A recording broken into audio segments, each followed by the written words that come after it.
Welcome to the Musings of Jessica Marie. Sometimes it's hard to find your passion. You usually go through your childhood trying any and everything to figure out what you gravitate towards. While some people realize their life's calling early, some have to go through trial and error to truly understand what they enjoy. It's a luxury when your passion can align with your career or even help others along the way. Join me as we shine a historical spotlight on Thomas Bradley, the very first Black mayor of Los Angeles who addressed issues of disparity and ushered in much needed change for the city. Thomas was born on December 29, 1917 to his parents Lee Thomas and Crenner Bradley.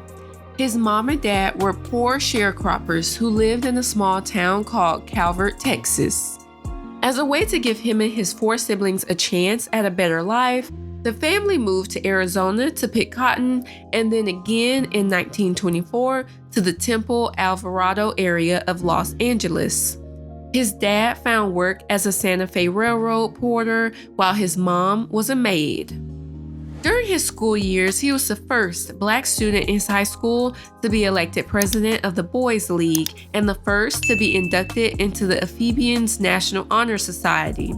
He also excelled at track and field, which allowed him to attend UCLA in 1937 on an athletic scholarship. After his college experience broadened his political and social knowledge, he joined the Los Angeles Police Department in 1940 and became one of 400 Black officers out of 4,000 total policemen in the department. He experienced racism and discrimination since Black officers were pigeonholed into only policing a predominantly Black community or working traffic downtown. Black officers were forbidden to work with a white officer until as late as 1964. While working on the police force, Tom attended Southwestern University Law School. He retired from the police department in 1963 and began his practice as a lawyer.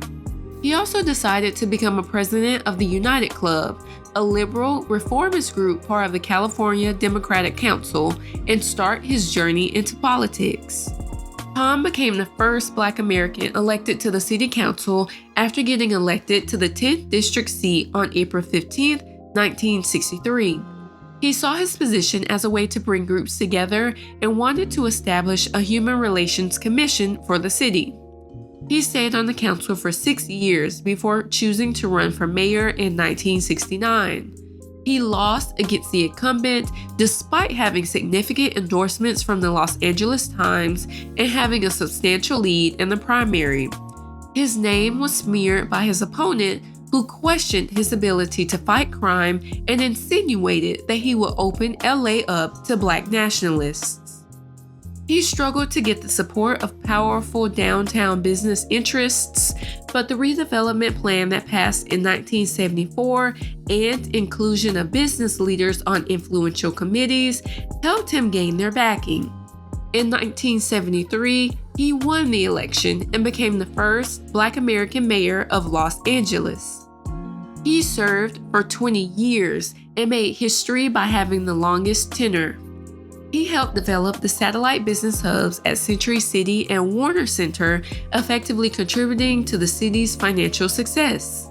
Thomas served as mayor when the city hosted the first profitable Summer Olympics in 1984 and saw LA become the second most populated city in the United States. He was also a strong supporter of public transit and was the driving force behind the construction of LA's light rail network. He worked to build a comprehensive rail system and also pushed for expansion of Los Angeles International Airport. The terminals in use today are part of his legacy. He decided to run for governor of California in 1982 and 1986, but lost both times to the Republican candidate. He was the first Black American ever to head a gubernatorial election in the state. Tom lost the 1982 election by only 1.2%. He was leading in the polls going into Election Day, and some news organizations even projected him as the winner before all the votes were properly counted. The very close circumstances gave rise to the term the Bradley effect, which refers to a tendency of voters to tell interviewers or pollsters that they are undecided or likely to vote for a Black candidate, but then actually vote for their white opponents. Even though he was considered a liberal, he understood that business prosperity would create jobs and lead to stability for the entire city.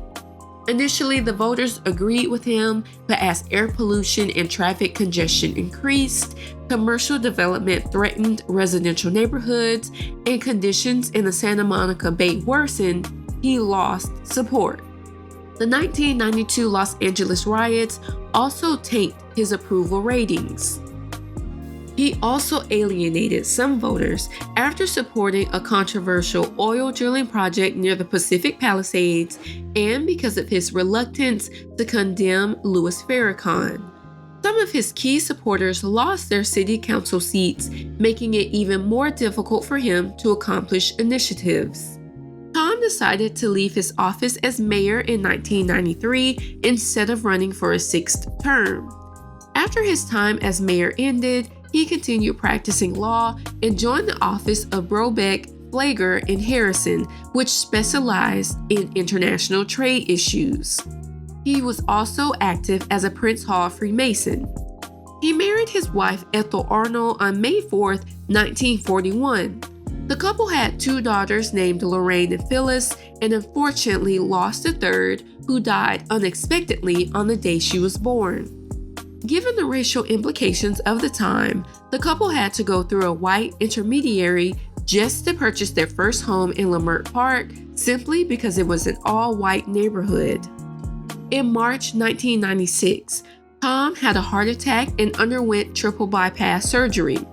He experienced a stroke shortly after that affected his ability to speak. On September 23, 1998, he was admitted to a hospital to be treated for gout.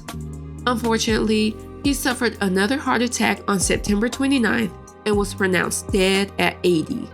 Throughout his career, Thomas worked to create coalitions amongst the diverse group of residents that called LA home. He was the first modern liberal mayor, breaking the previously conservative mold. He even cut funding to the LAPD several times, but was unable to actually reform it. He's considered the 3rd best mayor in America since 1960 and the 9th best to serve between 1820 and 1993. His life experiences gave him the gall to fight against the racist system and improve conditions in LA. He opened the door for other aspiring Black politicians to have a direct hand in change. If you enjoyed this musing, I'd love to hear your thoughts. Like, comment, share, and subscribe so you don't miss what's next. Signed, Jessica Marie.